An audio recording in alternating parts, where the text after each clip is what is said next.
Comment racheter une entreprise sans sortir d'argent dans sa poche? 0 €. Bonjour à tous, ici Stanley Laporal, spécialiste des reprises d'entreprise, du M&A et des club deals. Nous avons fait une première vidéo, une première partie sur cette thématique qui est comment racheter une entreprise sans mettre d'argent de votre poche. Aujourd'hui, on arrive à la suite. On va juste réexpliquer comment c'était dans les 2 premiers montages. De toutes les manières, on vous mettra en dessous un lien pour cliquer pour retrouver la première partie. Donc, je vais vous révéler les secrets, je dirais, la sauce magique pour justement connaître ces différents montages. Et donc, je vous demande de rester jusqu'à la fin de la vidéo. Et je vous dis à tout de suite.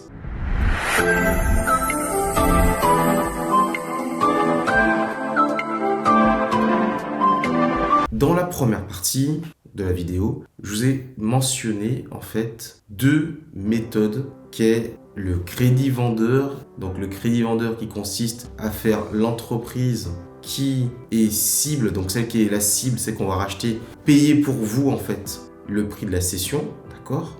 Donc aujourd'hui, il y a le crédit vendeur en méthode 1, d'accord? Et en méthode 2, vous avez la stratégie du earn out, c'est-à-dire de mettre en vente avec un indicatif de performance. C'est-à-dire que si la société que vous avez achetée performe, alors vous pourrez payer le prix de la cession. Alors certains m'ont posé la question, c'est quoi la cession? La cession, c'est la vente de la société. Voilà. Aujourd'hui, il faut savoir que ces méthodes, évidemment, c'est possible, c'est légal, et je vais vous montrer exactement comment il faut faire. Pour ça, je voudrais que vous restiez jusqu'à la fin de la vidéo. Merci de pouvoir mettre un like, de commenter la vidéo, de vous abonner. Si vous trouvez que la vidéo peut être intéressante pour d'autres personnes, de la partager. L'objectif, c'est vraiment de diffuser au plus de personnes possible les informations et de vulgariser, comme on dit, la question de la reprise d'entreprise. Aujourd'hui, il y a quand même énormément d'entreprises qui sont à vendre, plus de 100 000 qui sont à vendre chaque année. Et il y a toujours cette méconnaissance sur ce marché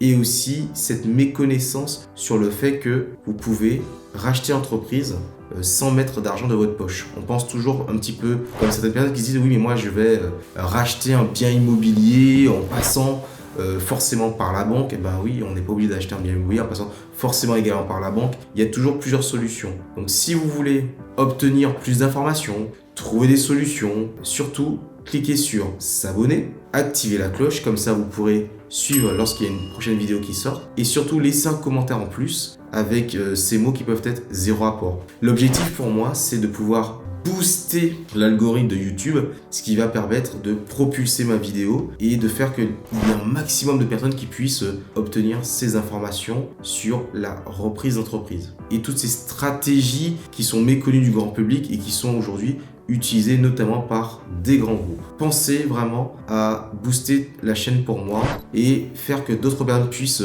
connaître comment ça fonctionne, ces stratégies. Ce ne sont pas des stratégies qui sont des stratégies qui n'existent pas, qui ne sont pas applicables. Ce sont des stratégies aujourd'hui qui sont déjà appliquées par des entrepreneurs, par des repreneurs. Donc aujourd'hui, on va aboutir sur la question de comment racheter une entreprise avec justement des stratégies qui vous permettent de ne pas mettre d'argent dans votre poche. Déjà, de prime abord, on sait que racheter une entreprise, c'est long, c'est fastidieux. Si vous voulez gagner du temps, d'accord, il faut tout d'abord être accompagné ou avoir suffisamment de connaissances et d'expérience sur le terrain afin de pouvoir éviter les pièges, d'accord, et trouver des solutions, je dirais, qui sont rapides et justement efficaces. Donc, une des premières solutions rapides et efficaces, c'est le crédit vendeur, qui est aujourd'hui le montage le plus utilisé et le plus simple. Une deuxième solution que je vous ai évoquée, c'est avec le modèle 2, le earn out, qui vous permet de payer uniquement sur la performance. Ces 2 modèles-là, c'est les modèles qu'on avait vus dans la première vidéo. Maintenant, on va passer aux autres modèles qui justement vont vous permettre de trouver ces solutions pour réussir à racheter sans mettre d'argent dans votre poche. Vous pouvez faire la reprise des dettes. Vous pouvez vous payer rien, vous prenez ce qui existe. Donc ça, c'est une possibilité. Donc ça, c'est pour le 3e modèle. Il est très puissant. Qu'est-ce que vous allez dire au vendeur? Alors vous allez dire au vendeur, moi, aujourd'hui, je reprends ton entreprise. Par contre, je reprends également quoi? Tes dettes. Donc ce qui veut dire qu'aujourd'hui, il y a 2 types de cessions la plupart du temps. Il y a soit vous rachetez le fonds de commerce, soit vous rachetez la société. Ce montage que je vous ai proposé, il permet souvent d'avoir un prix de vente quasiment égal à 0 €. Et donc, s'il est égal à 0, votre rapport aussi est 0, vous comprenez? Prenez le temps de réfléchir, d'analyser pour mettre en place certaines stratégies comme celle-là, d'accord? Et la question, vous allez me dire, mais pourquoi le vendeur dirait oui? Parce que le vendeur, en fait, il est soulagé, il respire. Là, je suis sur un dossier où il y a un vendeur, là, il en peut plus, ça fait des années qu'il a envie de partir à la retraite, il en peut plus. Il veut pas lâcher parce qu'il y a ses salariés, mais il a envie de transférer ses obligations. En même temps, il veut aussi éviter qu'il y ait une liquidation, il veut sécuriser son personnel, mais par contre, il veut transmettre à quelqu'un de sérieux qui va continuer, en fait. Donc, c'est à vous de montrer votre sérieux, de montrer que vous êtes là pour faire perdurer la société, d'accord? Alors, quels sont finalement les avatars, les cibles d'entreprise pour lesquelles on peut l'appliquer? Alors, je vous dirais, les cibles parfaites, ce sont toutes les entreprises où vous avez un propriétaire et dirigeant fatigués. Ça va être des sociétés qui sont mal gérées, mais on est d'accord qu'elles sont quand même récupérables, avec du potentiel. C'est-à-dire que il ne faut pas vous dire que vous allez prendre une entreprise, je dirais, qui est en train de se fracasser, qui tombe en miettes dans tous les sens, et qui n'a pas de potentialité. Il faut une qui a des potentialités, comme une reprise artisanale ou une reprise locale. Je vais vous donner un exemple. Par exemple, voilà, ils sont fatigués parce qu'il y a beaucoup de démarches à faire, et vous venez avec des stratégie de digitalisation. Ça va vous permettre de pouvoir vous voir le potentiel. Maintenant, le modèle 4, avec notamment la LBO où c'est de plus en plus utilisé, où vous allez justement dans le montage, et c'est un montage quand même préféré des grands groupes, le LBO, d'accord, le Leverage Buyout, ça vous permet de pouvoir lever de la dette, d'accord. Ça vous permet en fait d'aller prendre un crédit. Donc vous, qu'est-ce que vous faites? Vous allez racheter une entreprise avec un crédit, le crédit de la banque, tout simplement. Donc, la banque, vous prenez votre pitch, vous prenez votre business model, vous prenez les éléments clés et la présentation de la société cible, et vous allez voir la banque et présenter votre dossier pour qu'elle puisse vous prêter de l'argent. Donc, après ça, l'entreprise rembourse ses propres mensualités. C'est exactement comme si vous preniez un crédit immobilier. C'est comme une maison qui rembourse son propre crédit. Sauf qu'ici, la différence, c'est que c'est une entreprise. Mais le principe, le mécanisme reste le même. Aujourd'hui, la version évoluée, finalement, en tout cas la version qui est d'un autre niveau, c'est la LBO autofinancée. C'est quoi? Vous devez structurer le deal de manière à ce que lorsque vous avez analysé l'entreprise, vous avez vu que l'entreprise cible, celle qui va être rachetée, celle qui finance avec sa dette, elle finance les frais du deal, elle finance quasiment tout. Et parfois même, dans certains cas, elle peut même financer une partie de votre rémunération. Donc la question, vous me direz, et vous, il se passe quoi?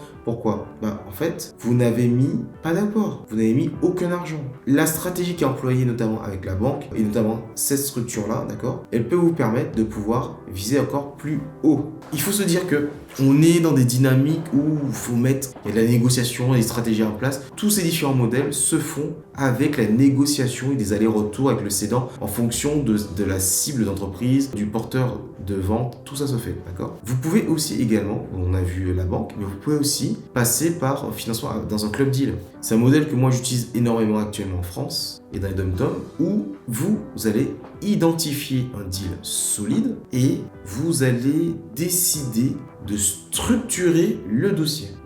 Un exemple concret. À travers le club deal, vous voyez qu'il y a une reprise qui va se faire sur un secteur d'activité qui est intéressant. Vous avez dans votre club des investisseurs, des partenaires aujourd'hui qui sont capables de mettre de l'argent au pot. Vous avez des dirigeants associés. Donc vous avez en fait tout ce qu'il vous faut en termes de ressources humaines et en termes financiers. Et avec les membres de votre club, vous pouvez aller directement financer à la place de la banque. Disons qu'il y a un deal à 500 000 €. Vous pouvez par exemple, d'ailleurs ça a été mon cas sur un exemple pour un bateau, on a racheté un actif, on a fait un rachat, on a acheté un bateau et on a demandé aux membres du club en fait de mettre la partie financière contre rémunération évidemment. Donc l'analyse, la gestion du deal, la vision, tout ça en fait c'est nous qui l'avons fait au sein du club deal en fait. Donc qu'est-ce qui se passe concrètement?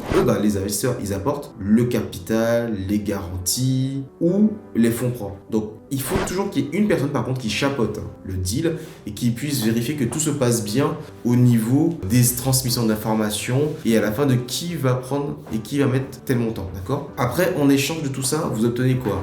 Vous obtenez, en fonction de ce qui a été négocié, soit des parts d'entreprise, on parle souvent d'equity, soit des honoraires, soit un rôle stratégique dans la structure cible. C'est aussi une position possible d'associé.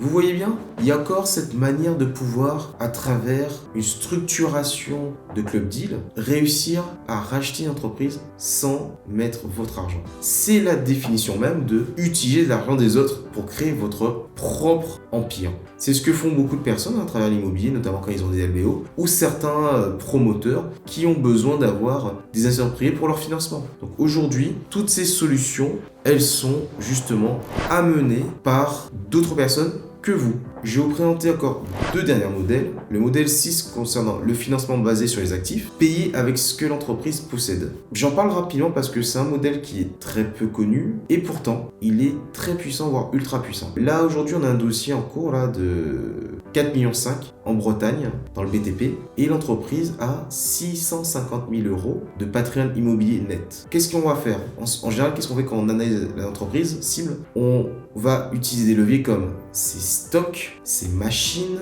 ses véhicules, ses créances clients.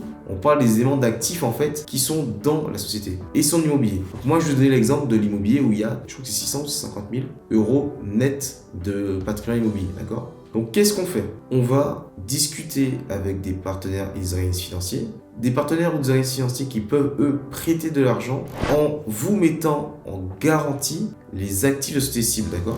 Donc dans mon cas d'immobilier, sur les 4,5 millions de chiffre d'affaires, il y a 650 000 euros qui sont justement aujourd'hui dans le patrimoine immobilier. Donc qu'est-ce qu'on va faire en fait? Avec les actifs et cet argent, qu'est-ce qu'on va faire? On va payer le vendeur, donc vous n'avez donc rien vous à avancer et donc à payer. Et c'est un organisme qui va nous prêter cet argent pour le payer. Donc c'est l'entreprise qui a payé le cédant, donc celui qui vend. Donc ça c'était le modèle 6 en s'appuyant sur de l'actif de la société cible. Ok?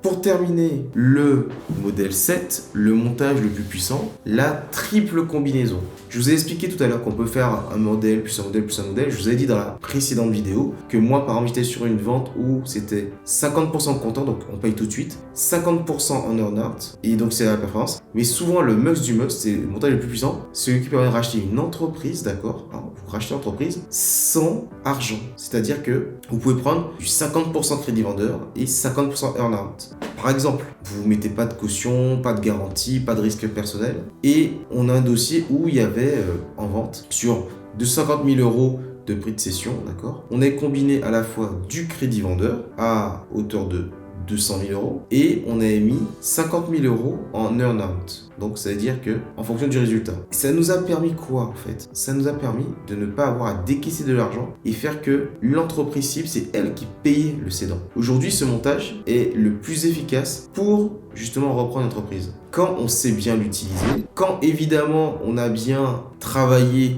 et négocié avec le cédant, donc ça demande un cadre. Ce n'est pas de la magie, hein, d'accord? Ça demande un cadre, ça demande de négocier, ça demande l'art de négocier avec le cédant, savoir pourquoi il veut vendre, savoir est-ce qu'il y a des concurrents qui eux aussi sont en train d'essayer de racheter, est-ce qu'il y a d'autres personnes qui vous concurrencent, d'accord? Et donc tous ces points-là, ce sont des points que vous allez pouvoir avoir sur le terrain. Donc c'est à vous de travailler ce cadre qui va vous permettre d'obtenir une reprise sans aucun apport. Mais c'est un travail en fait de longue haleine parce que certaines fois, vous verrez qu'il y a des cédants qui vous diront « Ah non, je veux pas du tout de crédit vendeur, je veux pas d'earn-out, je veux qu'on me paye tout en cash tout de suite. » Ok, bah écoutez, vous verrez que certains au bout de 2 mois, ils vont vous dire « Bon bah écoutez, moi je commence à être ouvert au 50% crédit vendeur. » Ok.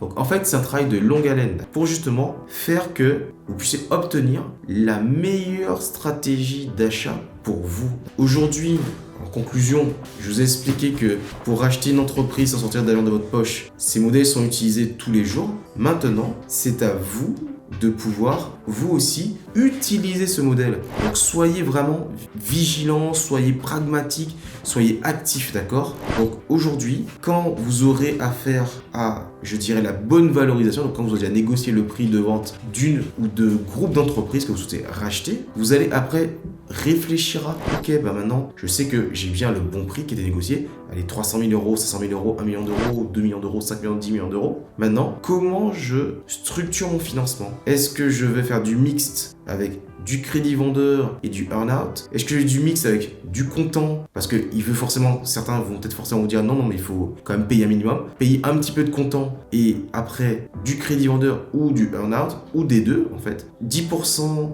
cash, 80% crédit vendeur et 10% enfin earn-out. Tout dépendra de comment ça se passe. En tout cas, je vous ai expliqué globalement la puissance de ces différentes méthodes. Donc si vous voulez racheter une entreprise sans apport, n'hésitez pas à regarder la première vidéo, la première partie, puis la deuxième. Et surtout, de partager cette vidéo-là à des personnes qui pourraient justement être intéressées à mieux connaître ce monde de la reprise d'entreprise. Et dites-moi vous en commentaire, quel montage vous voulez que je détaille peut-être dans une prochaine vidéo. Est-ce qu'il y a des choses que vous connaissiez pas? Est-ce que vous avez appris de nouvelles choses? N'hésitez pas à faire des commentaires. Plus il y aura de commentaires, plus justement l'algorithme va permettre de mettre en avant la vidéo et surtout de pouvoir échanger sur cette thématique qui est très intéressante de la reprise d'entreprise. Parce que reprendre une entreprise aussi, ça permet de sauver et de perdurer des activités locales et ça permet également de pouvoir maintenir des emplois. Donc je vous remercie beaucoup pour votre attention. Je vous dis à très bientôt. Si ce n'est pas encore fait, pensez à liker, à vous abonner, à commenter. Je vous souhaite une bonne journée ou une bonne soirée. À très bientôt avec cette année sur Clé de reprise. À bientôt, bye bye.